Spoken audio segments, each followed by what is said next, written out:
সৌরভের বিয়ে তো হয়ে গেল, এখন বাকি বউ ভাত। সকালবেলা সবাই চলে গেল জল আনতে।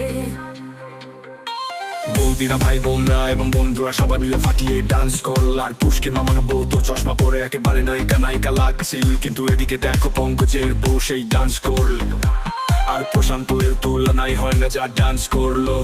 জল আনতে আনতে সবাই অনেক মজা করলো। তারপরে গেল মন্দিরে, মন্দিরে গিয়ে সবাই মিলে ফটো তুলে নিল। তারপর রাতে বেলা সবাই ভোর যাত্রী যাবে গাড়িটা ঠিক রকই সাজানো ছিল। সবাই সেজে গুজে বিয়ে বাড়ি চলে গেল। একটা মামি নয়, দুইটা মামি নয়, তিনটে মামি বসে ফটো তোলায় ব্যস্ত। তারপর বিয়ে শুরু হয়ে গেল। দেখ সৌরভের মনে কত খুশি, কারণ বিয়ে হচ্ছে। তারপর চলে গেলাম খাওয়ার প্যান্ডেলে। সবাই খেতে পেয়ে গেছে, তাই সবাই চলে গেল খেতে। সবাই খেতে চলে গেল। মেনুতে ছিল মাছ, মাংস, ডাল, সবজি আরো অনেক কিছু। তারপর সেখান থেকে চলে আসলো মানিক এবং গৌরাঙ্গ। এর কাছে এরা তো সে লেভেলে খাওয়া দাওয়া দিচ্ছে।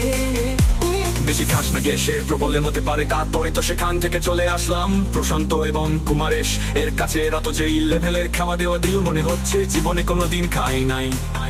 তারপর সবাইকে একটু দেখিয়ে নিলাম এবং ভাই বোনদের খাবারও দেখিয়ে দিলাম।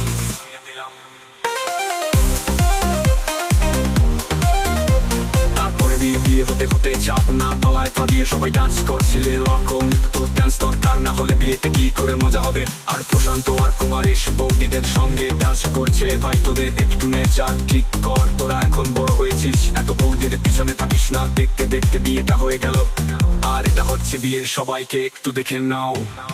বিয়ে হওয়ার পরে ঘরের মধ্যে গিয়ে সৌরভ এবং লক্ষ্মী দুজনে বসে আছে। দুজনকে কেমন লাগছে অবশ্যই কমেন্ট করে জানাবে। চ্যানেলটিতে নতুন হয়ে থাকলে সাবস্ক্রাইব করে রাখবে।